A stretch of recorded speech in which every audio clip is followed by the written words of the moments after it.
É legal ver essa relação do Padre Pio com as aparições de Fátima, com esse episódio bonito de 1959 da cura dele, justamente ao receber a visita de Nossa Senhora de Fátima, e também desse, não é bem uma interpretação, né, mas da colaboração dos ensinamentos do Padre Pio, que estão de acordo totalmente com as aparições de Fátima, especialmente com diz respeito ao Rosário, como o Padre Guido acabou de lembrar. Então é um episódio bonito também, um ano antes desse que aconteceu em 1959, foi em 1958, né? Portanto um ano antes, foi justamente no dia 14 de agosto de 1958.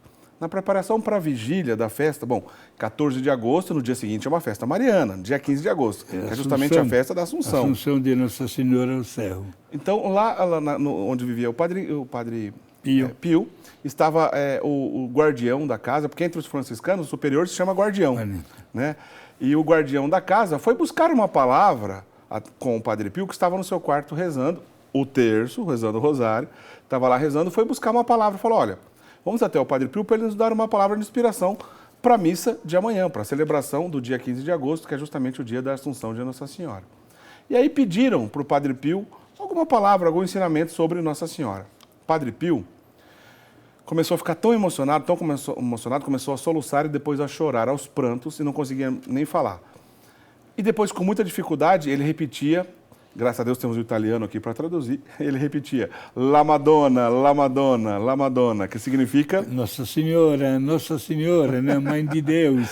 O italiano é La Madonna, com 2 N, sim. Que bonito, ele ficava repetindo apenas Nossa Senhora e dizia, Nossa Senhora é nossa mãe, Nossa Senhora é verdadeiramente nossa mãe. Mas tomado de uma emoção tão grande, começou a chorar, que o guardião e todos os outros presentes também começaram a chorar.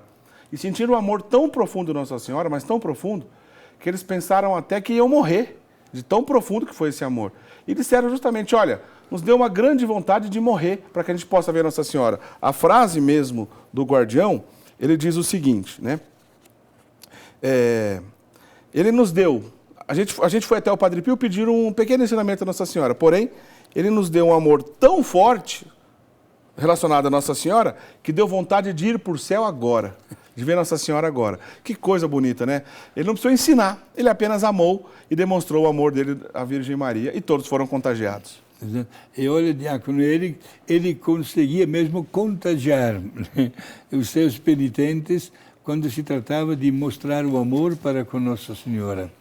Visitando os lugares de Padre Pio, que até hoje nós temos a possibilidade de viver algumas das profundas emoções que marcaram a vida dele. Sobretudo, um quadro de Nossa Senhora, que ele tinha uma grande preferência, assinou muito bem a Nossa Senhora das Dores, né? Que é exposto à visita. O crucifixo de onde saíram as estigmatas, que ele estava fazendo um agradecimento a Deus pela missa que acabava de celebrar, quando das mãos, né, do crucifixo, do peito e dos pés saíram raios que foram atingir exatamente as mãos, o peito e os pés de Padre Pio. Ainda jovem, né, jovem sacerdote, quando recebeu este dom das estigmas, que carregou consigo até o último instante da vida. Interessante que na fase terminal da sua vida, os médicos notavam que aos poucos as feridas, bastante visíveis, e que enquanto a dor, começavam a cicatrizar-se. E a última ferida das estigmas na mão cicatrizou com a última respiração do Padre Pio. Quer dizer, nos segundos próximos da morte, ele já não tinha mais os estigmas. Não tinha mais nada.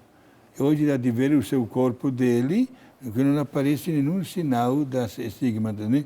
Portanto, passando na frente deste quadro do crucifixo, do confessionário, onde ele passava até 14 horas por dia, gente, dá uma emoção tremenda, forte, positiva, inclusive, onde, se você está falando, de repente fica calado. Começa a contemplar com os teus olhos como é que uma pessoa santifica a si mesmo e procura a santificação dos outros, não explorando os bens de Deus através de milagres também não comuns, mas mantendo uma profunda humildade dentro de si e carregando, inclusive imitando a Jesus, o sofrimento de Jesus em si mesmo para ver a satisfação de uma pessoa que deixa de lado o pecado e volta à graça de Deus. Aí a necessidade da invocação e da presença de Maria.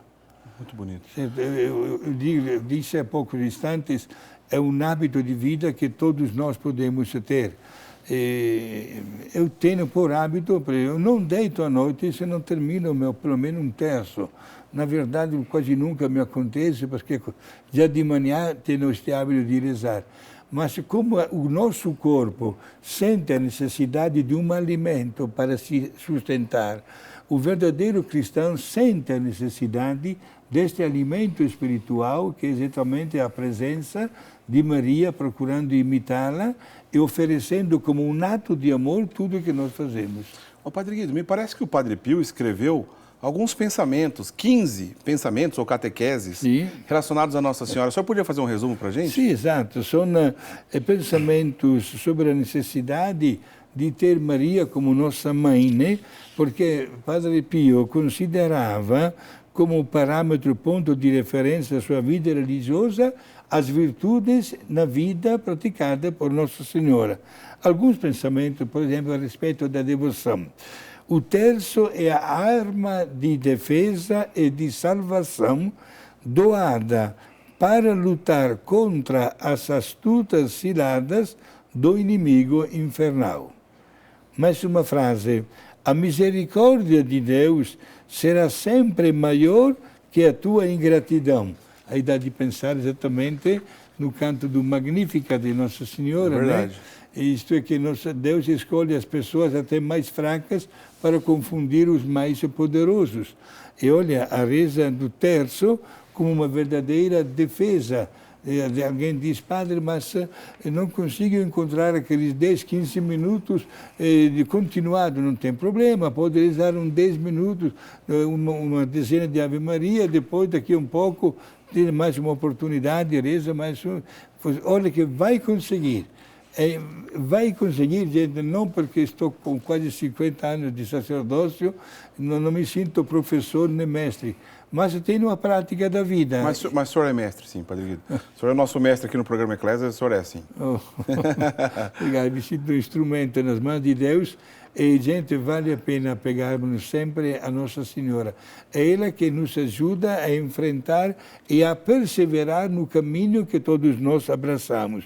Mas uma bela frase destes 15 pensamentos marianos: a divina piedade sempre escuta a oração de quem espera, confia e se abandona em Deus. Gente, seja feita a vontade divina, né? Temos tantas pessoas hoje que aceitam esta vontade, mesmo quando não bate 100% com as nossas aspirações. Mas Deus não quer o mal de ninguém. E o pensamento de Nossa Senhora nos acompanha até o momento da vontade divina de receber de volta, digamos assim, até o nosso corpo mortal. Como sacerdote, quase todos os dias encomendo corpos de pessoas que Deus chama para si. Eu perguntaria, diante de uma centena de pessoas mortas, 95 têm o terço nas mãos. Por que colocamos o terço nas mãos de uma pessoa morta? Nunca pensaram? Estamos pedindo a proteção de Nossa Senhora também sobre aquele resto mortal, mas sobretudo sobre a alma que vive, né, daquela pessoa. Como é importante, né? Maria, que teve a coragem, inclusive, de receber em seus braços o corpo morto de Jesus quando foi descido da cruz. Maria, portanto, que compreende profundamente a dor humana e marca a sua presença naquela hora tão delicada e tão difícil.